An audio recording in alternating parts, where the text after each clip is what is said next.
This is Guardian Radio, your station for up-to-the-minute news, intelligent, interactive, and engaging conversation. 96.9 FM. The views and opinions of the hosts and guests are their own and do not necessarily reflect the position of the management and staff of Guardian Network.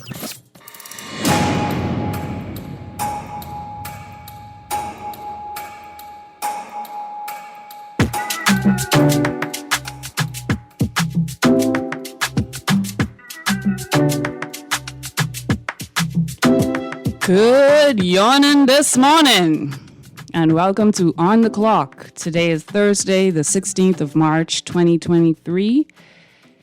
I am not the usual voice that you would hear at 10 o'clock on a Thursday morning. My name is Gail Hannah, and I'm filling in for Erin Greene. Not to say that she won't be in today. She will just be joining us via technology instead. With me in studio is the illustrious C.A. Nuri. Oh, yeah, I'm here, and I'm just here sitting and watching you do what you got to do. Mm-hmm. But I see you have a big agenda, and I know Erin is via Zoom. Yes. And I think she may have some housekeeping stuff to do as usual. She does, yes. And is she able to? Yeah, she's there? Okay. Erin, your housekeeping matters. Take it away.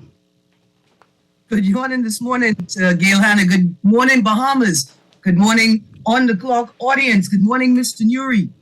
Good morning. I just want y'all to know that I'm stuck in this house, so anything that I do is housekeeping, apparently. I'm putting it on my resume. And I say to all of the people whose mobility has been challenged, for whatever reason, whatever skill you pick up in the time that you are unable to move the way you usually move, figure out how to put that on your resume, because I shall be putting it on my resume. I am certainly a task master and a delegator of tasks. I put that on my resume. I have almost mastered that. So, Erin, you do need to give an advisement regarding wild Chickcharnies. Listen, moving around New Providence. I don't want anybody to accuse me of sending out fake news. So I'm waiting for the police to confirm my report. But essentially, these Chickcharnies are out of control. It's tamarind season, and they have not picked a tamarind yet. I am about to ask them, why do we have them if they don't want to live in harmony with us? Mm-hmm. But, I am not an authority on the matter, and I will wait until the authorities speak. Yes, that's best. Yeah, absolutely. But I do have a notice I do want to share with the Bahamian people. The Department of Gender and Family Affairs within the Ministry of Social Services and the University of the Bahamas are presenting the discussion on the proposed amendment to the Sexual Offences Act 1991. And they're inviting the public to join them, stakeholders mainly, to join them Thursday, 16th of March at 6 p.m. That's this evening. Today, Thursday, the 16th of March at 6 p.m. And the event will be at the Department of Gender and Family Affairs and Ministry of Social Services and Urban Development at the Aventura Plaza West on JFK Drive. And that's just west of the six-legged roundabout. That's the social service building just west of the six-legged roundabout. And you could call them at 397-8600 for further details. And the panelists will include Mrs. Carol Miswick, who's a retired judge, and she'll be discussing the importance of the amendment. Dr. Nicolette Bethel, Associate Professor at the School of Social Sciences, University of the Bahamas, will be discussing agency of women as property. Mr. Cedric Moss, Senior Pastor of Kingdom Life Church, will be discussing, his topic will be amending the amendment. Ms. Marissa Mason-Smith, Zonta Club of New Providence, and Mrs. Charlene Paul from Caribbean Women in Leadership will be discussing women's perspective on the amendment. And Dr. Anthony Hamilton, the president of Civil Society, will be discussing the attitude of NGOs towards the amendment. And the Senator, the Honorable Maxine Seymour, will be discussing the perspective of the government opposition to the amendment and Mrs. Robin Lyons, attorney, attitudes towards the amendment. I think it's open to the public. It is a great opportunity to hear what policymakers are also hearing, right? To listen to the people and the stakeholders who policymakers are engaging, and it should be an opportunity to share your perspective on various topics and the amendment itself, to learn more about the amendment and to get a sense of the language, what it means, how it's used.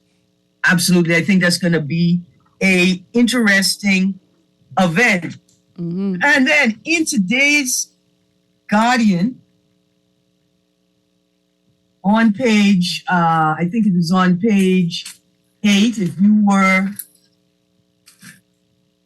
listening to Morning Blend this morning, actually it's on page 3. If you were listening to Morning Blend this morning, members of the Independent Secretariat were on discussing the launch of the calendar of events and the 50 events to mark the 50th independence. I thought I was fascinated by some of the events that they have popping up. So I'm hoping next week, Mr. Nuri and Gail, maybe we could collab again on a Thursday and have our own 50 events to mark the 50th Independence show and continue the conversation. But I'm hoping that this conversation today will inspire members of the community we're speaking about to engage the independence celebrations and ensure that they have an event commemorating their contributions to development in the Bahamas over the last 50 years. So, Gail, yes. I want you to introduce the topic. I can tell the people you chose it. I think it's an awesome topic. And take it away. I appreciate you saying that, right, Erin? Thank you so much. Absolutely. On the clock this morning, it's a Culture Thursday, and this morning we are honoring nurses. We're honoring nurses, midwives, and the ancillary staff. And I'd like to specifically shout out the nurses and ancillary staff of the oncology department or the oncology area at the Princess Margaret Hospital. Oncology is an area of medicine unless you are directly affected by it or have a family member who is experiencing a battle with cancer. It's not something that would be at the front of your mind. However, I would like to highlight both the oncology nurses and the nurses at the A&E, Accident and Emergency Section of the Princess Margaret Hospital this morning, to say thank you, primarily. Thank you for the work that you do every single day. Thank you for the comfort that you provide for people who find themselves having to come to visit you, and for your practical care for all of your patients. The ancillary nursing personnel are persons employed to assist registered nurses or licensed practical nurses in the care of patients, and it includes but is not limited to aides, assistants, attendants, and technicians. And so just to lead off, we want to thank all nurses, of course. We're not singling anyone out, but I will say I would like to highlight the oncology nurses this morning. There are many occupations underneath the nursing umbrella, and so it's not limited to any one type of nurse. You can be a clinical nurse supervisor, a labor and delivery nurse, emergency room registered nurse, critical care registered nurse, oncology registered nurse, as mentioned, health informatics nurse, clinical nurse specialist, nurse practitioner, nurse educator, and the list goes on and on. The International Nurses Day is celebrated around the world every May 12th, which is considered to be the anniversary of Florence Nightingale's birth. And we celebrate nurses who have guided us and protected us, the unsung heroes of our society and the unsung heroes of many lives. In fact, I believe that, I also want to shout out Nurse Dawkins. Many lives around the Bahamas and in New Providence who have benefited from there are wonderful nurses out there, CNRE. There are nurses who care, can rely on, and they do the work every single day. Yeah. Can I jump in for a moment? Yes. I have a nurse. I want you all to know I got a nurse. Who specializes in Chick Charney care? I mean, I'm not quite sure. I just got her. Okay. I just got her. But I Okay. want to bring her in the conversation this morning. She's joining us. But before we get there, when we say, we want to shout out nurses, I got a couple nurses I need to shout out. Okay. First of all, send a moment of commemoration for my aunt, Nurse Juanita Greene, who, she's known throughout the country. Her last post was as the chief of health and safety at Atlantis. And she was really well known, and a lot of people know her, Nurse Greene. But I also have to shout out two nurses who sort of helped me with my foot when I broke it. I want to say good morning and thank you to Nurse Ingram at the Medi Center and all of the other nurses whose names I didn't get, who really, just excellent service. Just excellent service. And then I have to send a shout out to the unnamed nurse, Gail Cecil. When I wasn't sure if I had broken my foot yet, I got word, I was making calls and I got word that there was a podiatrist clinic at South Beach Clinic. And so I said, let's rush down there. And I got down there and they have a drive-through triage.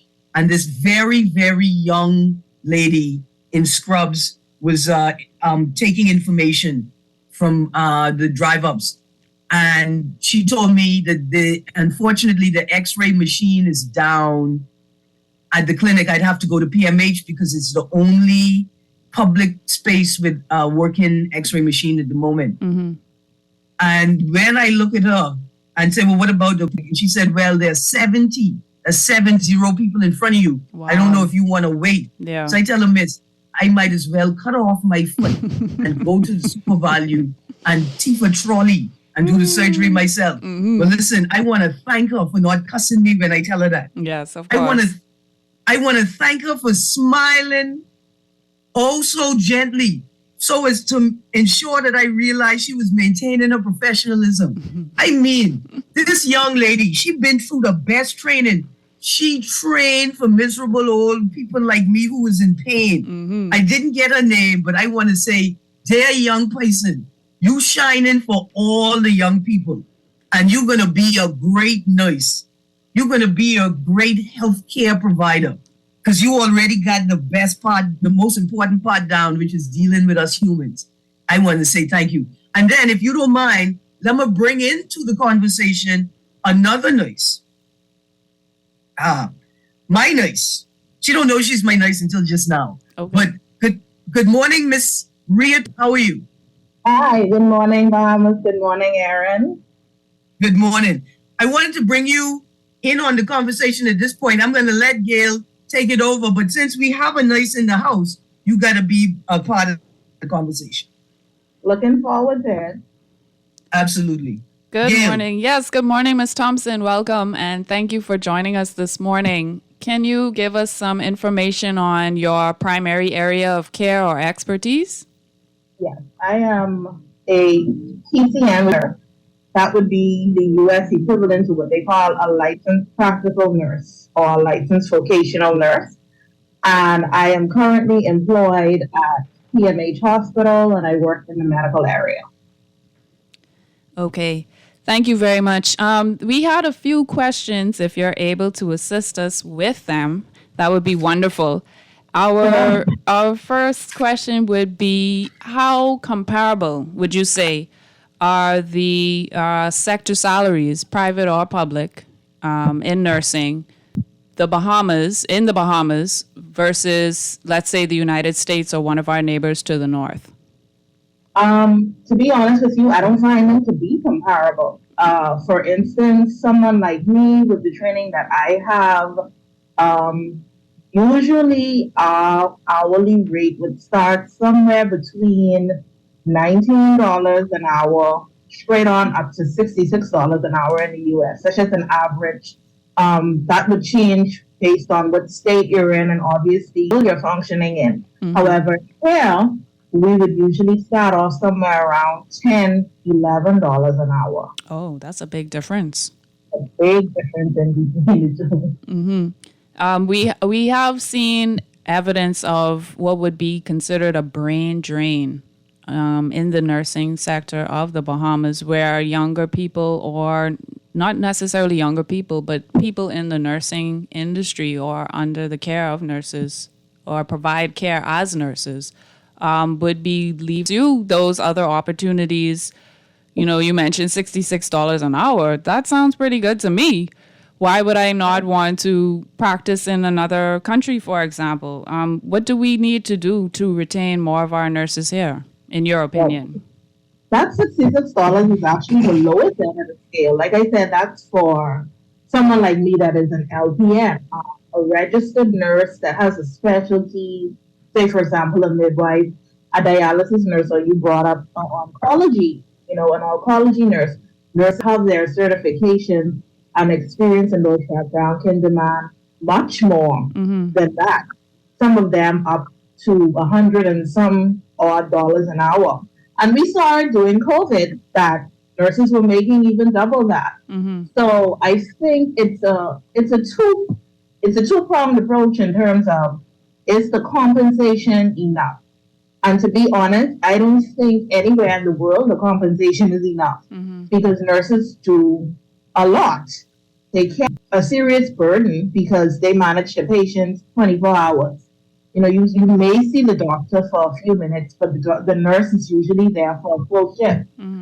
So I think we also have to look at the environment, the lack of resources. A lot of nurses are beginning to feel burned out, beginning to feel stressed.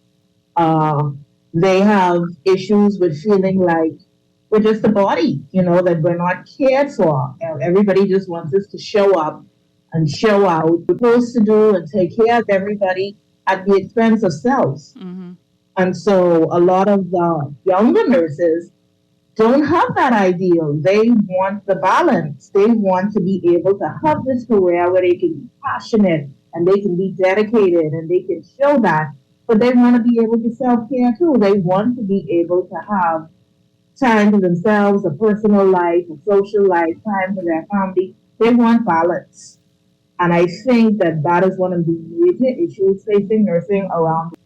If we just look at here, those are the two issues I think we find that most nurses will say that stands out for them. The financial compensation, the resources, and the environment that we work in. You mentioned, Absolutely. Yeah. Oh. Go ahead, Erin. Sorry. No, you go on.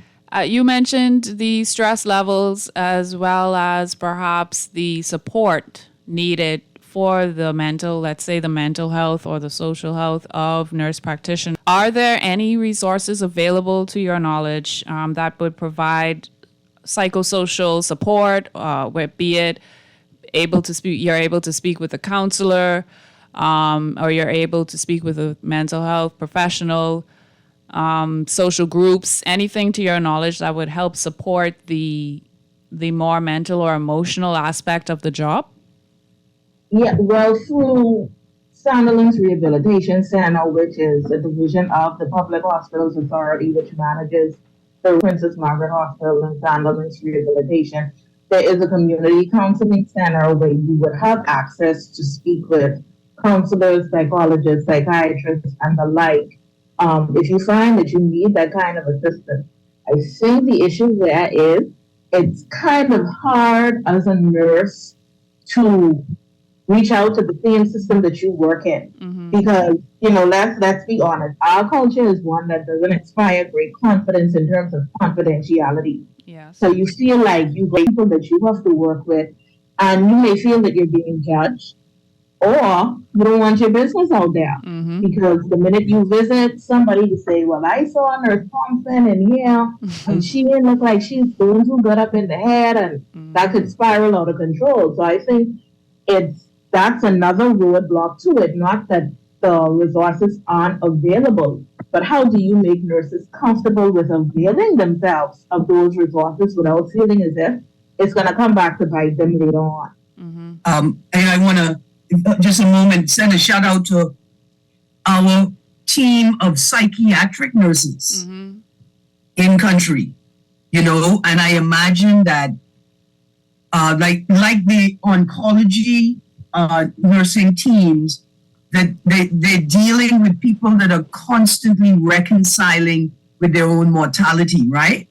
And with death, that they hold a burden that they have to process, There's some form of therapy, whether it's a formal practice with a practitioner, or an informal, personal, cultural, or social practice that they have. And the same with psychiatric nurses that sort of bear the burden of work of holding space for people that are going through psychological or mental issues or instability. Send a shout out to them, but ask in particular, how does the nursing community hold up the nurses who are working in these specialized spaces, right? That are both sort of in and of themselves heavy, but also bear a sort of social burden, or that culturally us on the outside, we don't do a good job of creating a good environment for you and the work you do either. Before you respond, Nurse Thompson, we have a call on the line, Erin, that I just want to get to quickly. Yeah, man. And then we can come back and receive her response. Absolutely. Good morning, you're on the clock. Good morning to you. Good morning to Erin. Good morning to your guest. Good morning. In reference to the nurses when they're being overworked, or they're feeling the burden of being overworked, how about having a system where you have nurses in the city of Nassau where they could be transitioned to an island if they choose to or would like to for 2 years, and that could help them to offload a lot of the burden, right? And you still check on them to see how they're functioning psychologically and mentally. Is there a system in place now to have some of these nurses work to an island for a few years, so that could help them recover or redeem themselves and then bring them back to the city? Because I think all the counseling in the world here in Nassau wouldn't help them. It needs to be different for a short period of time. They just need a new environment and a new space to catch themselves. I'll hang up and listen. Thank you, caller. Nurse Thompson, any comments on the caller's comment or query? Well, the first thing I would like to address is a little bit more of an educational point for the public. The Department of Public Health, which manages the clinics on the Family Islands, is a separate entity, the Public Hospitals Authority.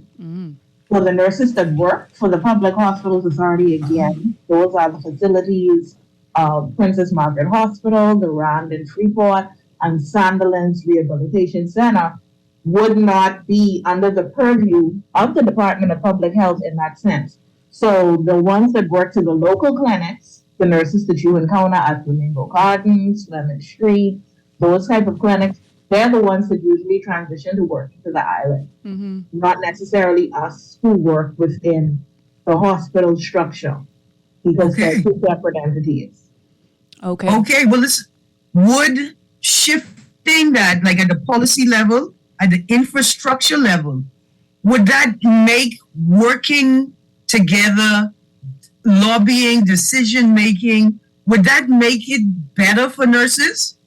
It possibly would, because I don't see any difference between me and my community health counterparts. They happen to work at a community clinic and I work in a hospital, but we did the same training. We have the same certification.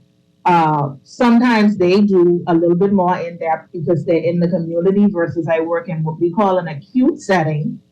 So we play off of each other's strengths. And again, we are all nurses. So I definitely don't see why we can't all work together. And it might actually do some good to have us moving from the hospital to do some community work and from community work to the hospital. I think maybe we would understand each other better.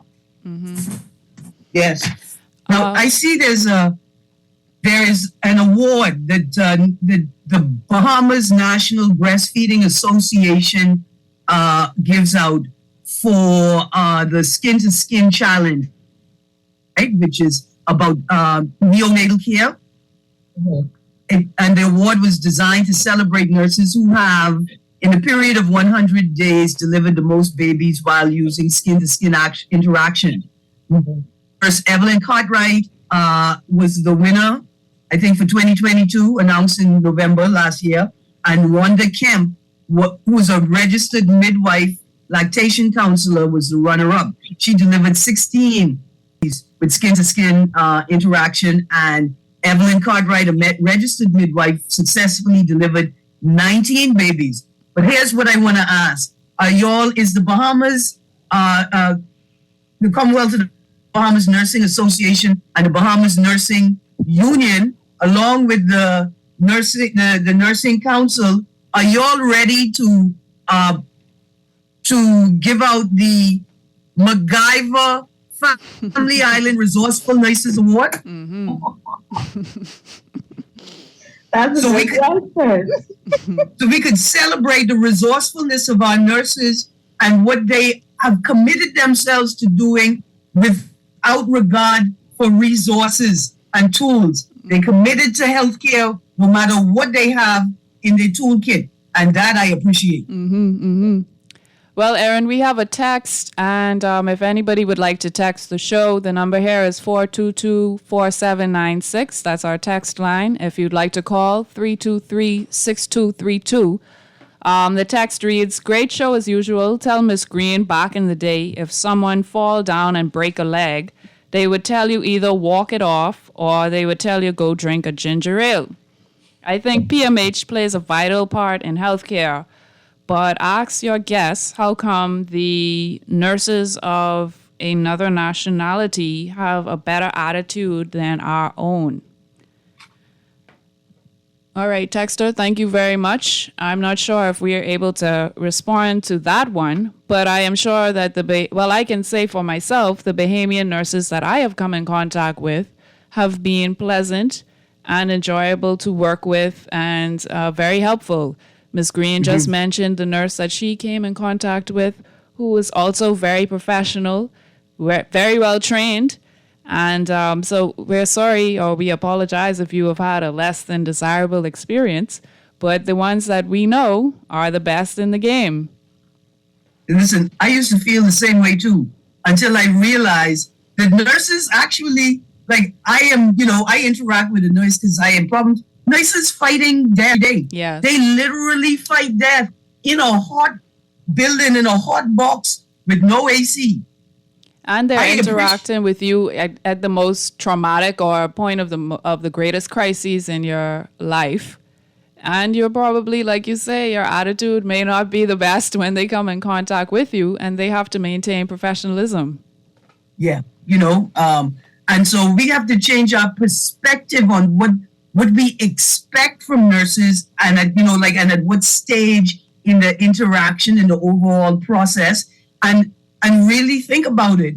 At the time when you're in your direst medical state, do you want a nurse who is smiling, or you want a nurse who looks like she prepared to take on the whole Library of Congress to figure out what's going on with you?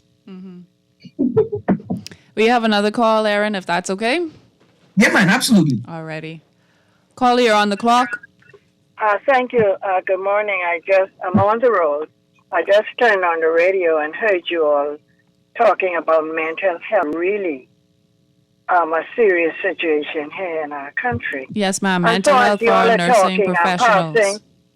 I'm passing along Wolf Road, and here's a young man, just about half naked, all his clothes stripped right down to his knees, sitting up on the wall as we speak, as you all are speaking.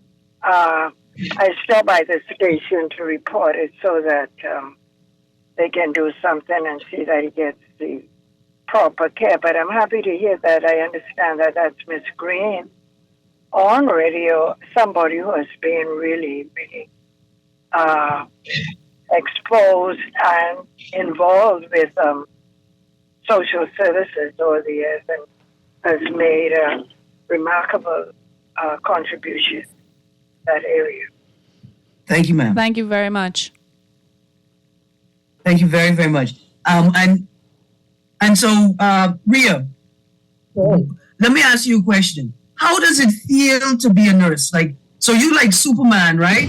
You're on duty, but when you're off duty, you're on duty. In your spirit, how does it feel to move through New Providence when you're off duty? How does it feel as a nurse? What are nurses going through, sort of trying to separate their professional life from their personal life?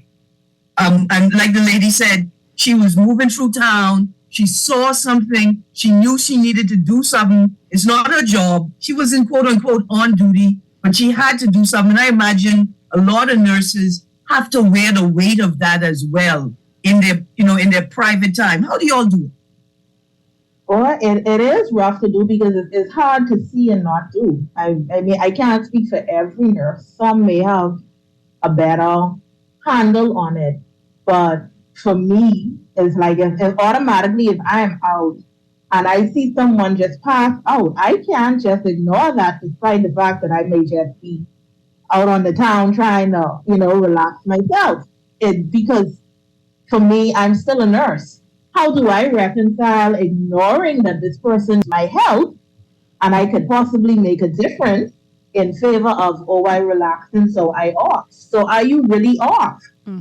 It's hard to say that you're ever really off because naturally, I would think for most of us, the desire to want to help automatically kicks in and overrides any sort of I off, I on vacation, that kind of thing. Oh yeah, I can imagine. Now, the caller reference mental health issues, having encountered someone she presumed was having a bit of a rough time. What do your colleagues in psychiatric nursing need right now in New Providence and in the Bahamas? And what do you think nurses generally need right now? Well, let me speak first to the psychiatric nurses. I have some wonderful friends who work up to Sunderland, so I'll just send a quick shout out to Nurse Recent, Nurse Roll, doing an excellent job of that. Nurse Thurston, male TCN Nurse Thurston, one of the best male nurses I've worked with in my generation. They need downtime. They need time to de-stress, to decompress, to just let go of all of the responsibilities that they have to hold on to, because mental health, I think very often we overlook them because we think about the emergency nurses. To us, they're the ones who are doing all the work. The ones in the hospital are the ones who are doing all the work. But managing somebody's mental health while trying to stabilize their own, that's a task.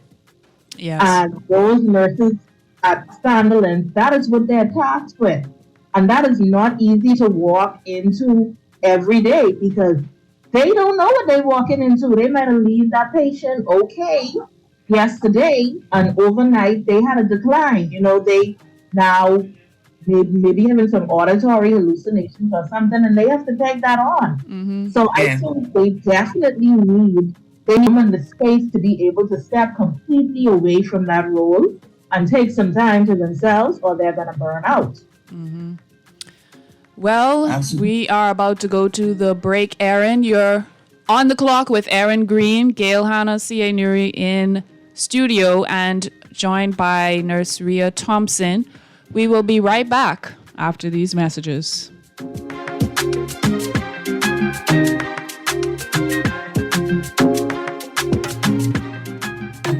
The Grand Bahama News is available every Tuesday in the Nassau Guardian. Buy your local paper at Freeport convenience stores, Western Bakery, DeGregory's Fine Foods, and Bellevue Gifts.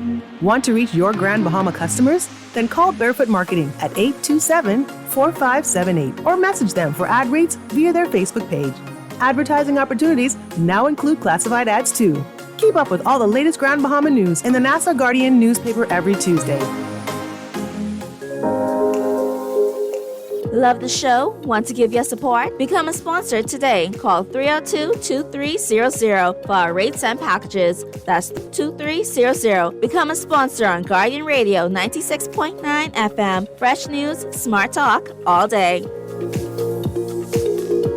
The new Guardian Radio app is here. Listen live to all our Guardian Radio shows and live video stream select programs in our studio. Get information about Guardian Radio shows and our hosts. Send messages including text, email, and even call. All from our amazing new Guardian Radio app. Download it free today in your App Store for your Apple device or Play Store for your Android device. The all-new and improved Guardian Radio app. This is Guardian Radio 96.9 FM. Fresh news, smart talk, all day.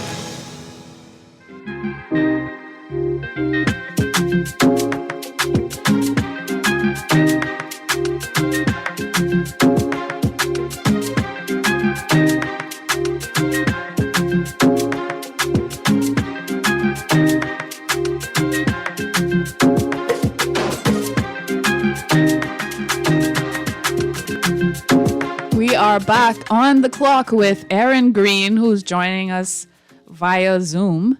My name is Gail Hanna. In studio with me is C.A. Nuri, and we're also speaking with Rhea Thompson, Nurse Rhea Thompson, on Zoom as well. Thank you very much for joining us. A quick text. Miss Greene is a celebrity. They will automatically give her excellent treatment. Any comments, Miss Greene? Your celebrity status has afforded you excellent treatment?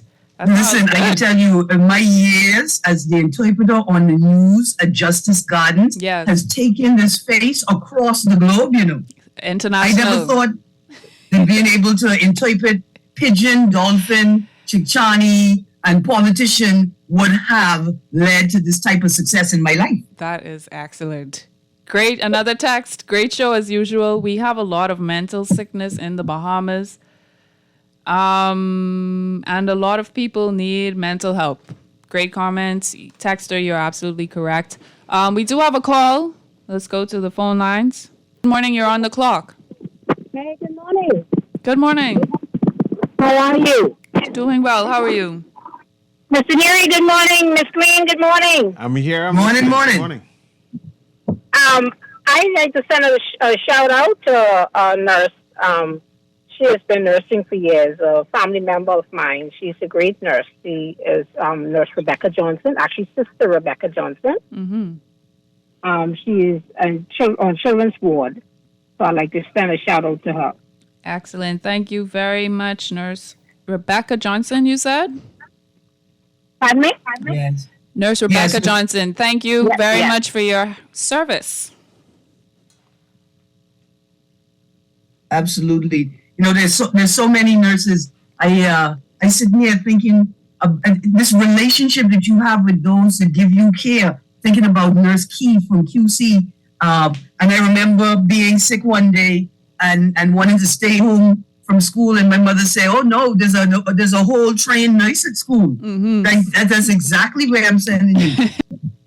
You know, and my nurse when I was still a minor, and I used to go to Dr. Crawford. I can't remember the nurse's name, but I remember the nurse. Mm-hmm. Right, the relationship that you develop with your caregivers, you know, is so it lasts. It makes an imprint. Mm-hmm. Another text here, Erin. I would like to shout out my sisters, the best, most hardworking, caring, overachievers, and intelligent nurses in Nassau. Special shout out to Sophie Wilkinson, that works at Sandilands, and Nicole Allen at PMH. Love you both. And that was from the good texter. We do have another call. Good morning. You're on the clock. Yes, good morning to everybody. Good morning.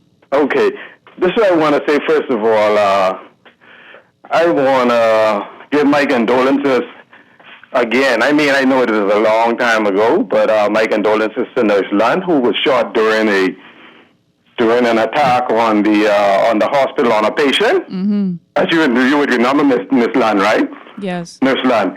Yeah, I to our family, I want to tell our family, I appreciate the fact that Nurse Lund was an excellent nurse, and she was, even at the time when she could have moved out of the way and not be a part of what may have been transpiring at that time, but she felt even a need to extend her services to the country and protecting the patient, and she stand up.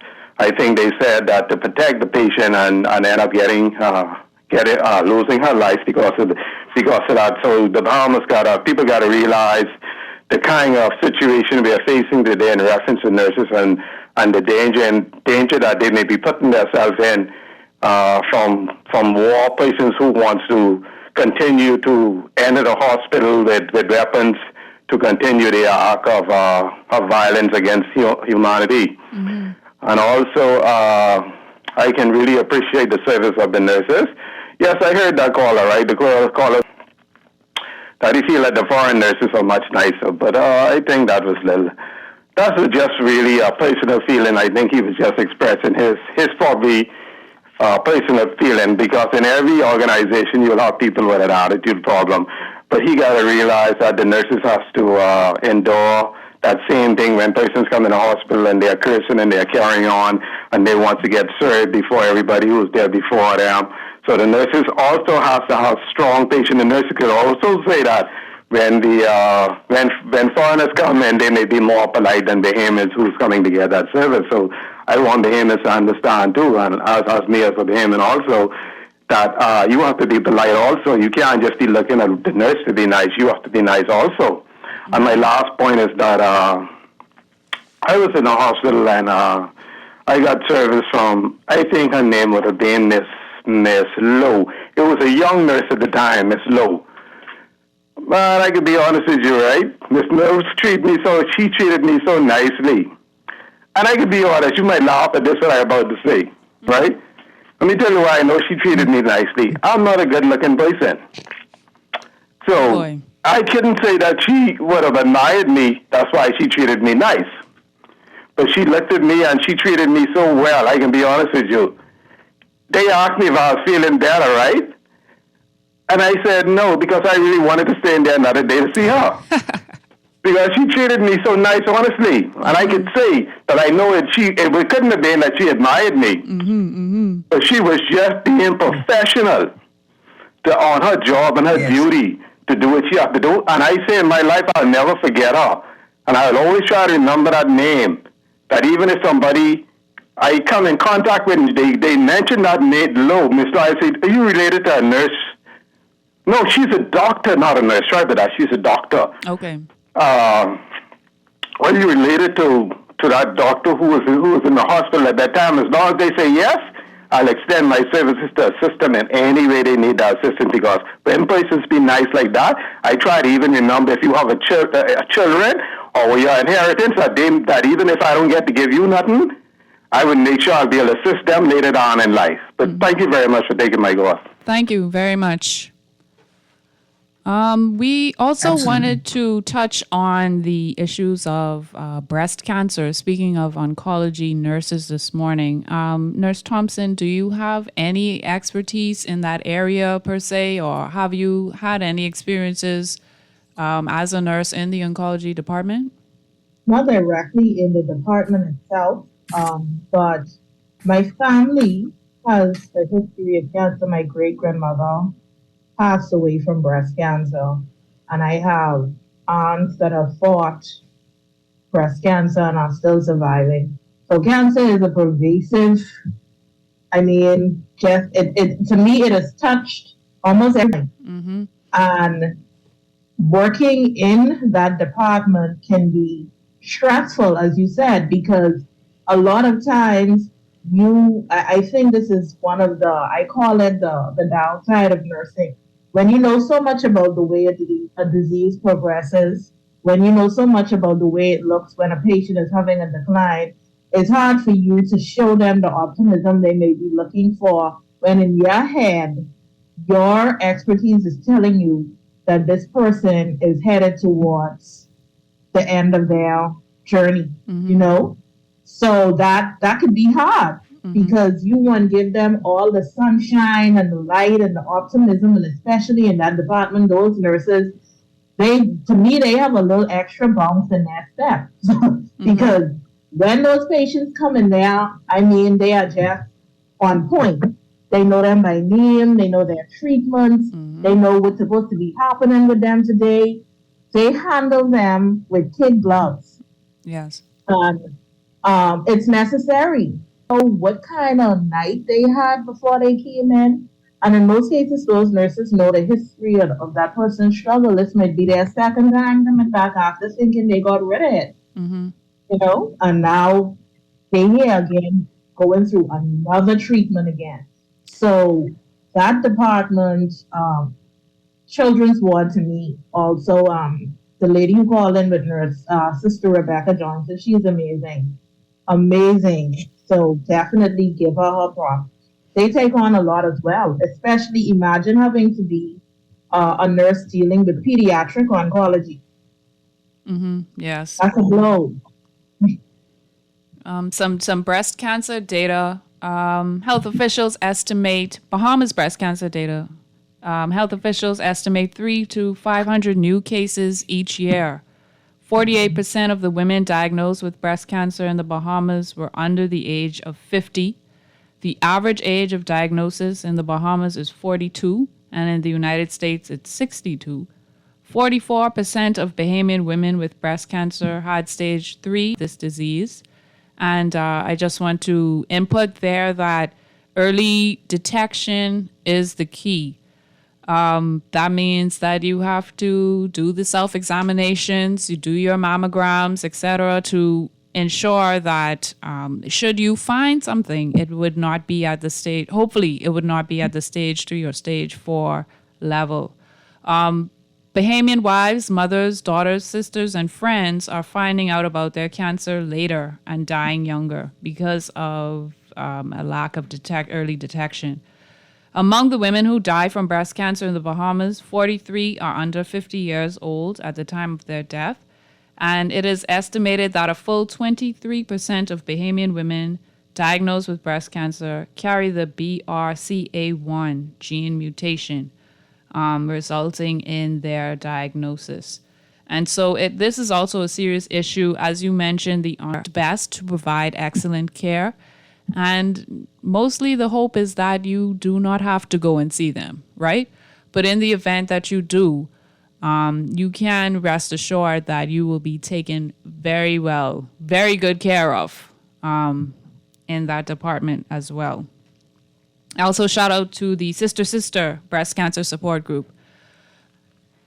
We have a text, and I'm not going to read it, right? But I just want to mention that if we are elevating women's issues, there is nothing stopping you from elevating the issues of whatever cause you may be passionate about. March is being designated as International Women's History Month for a reason.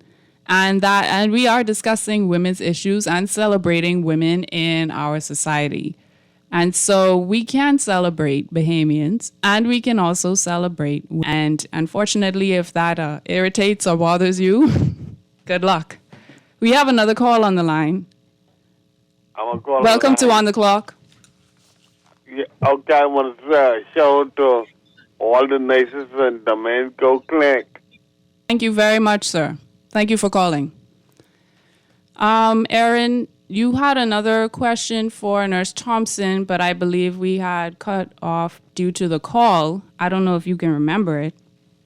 No, man, listen, we're really at the end of the show. I can hold my question for later. I just want to say just quickly and then let you sort of come to the end of the show. I want to say a shout out and a God bless you to all of the nurses who come to work every day knowing that the patients aren't going to give them what they have and they're not going to get all they need from those who are supposed to resource them. And I want to say a special shout out to the nurses that had to deal with, just a quick story. I know a young man, he's having some mental health issues, but he's so resourceful. He escaped from Sandilands by jumping into and then escaping from the prison yard. And to the nurses that have to deal with patients like that, with patience, we say thank you. There's nothing we could say but thank you. Thank you for your commitment to us. Thank you. Thank you very much, Nurse Thompson. Thank you so much for your time today. We appreciate it very much.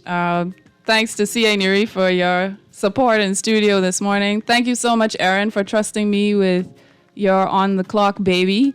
And watch out for wild chick Johnnies, right? Yeah, I mean, that's all I can be doing all day. You guys are welcome. It was awesome spending time with you guys today. I hope the public got a little bit of insight.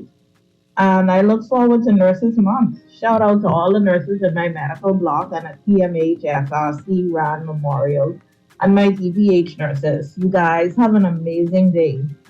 Thank you. Absolutely. And y'all nurses get ready for May because we got more conversations to have. Most definitely. Know where to find me if you need me. Okay. Tune in to On the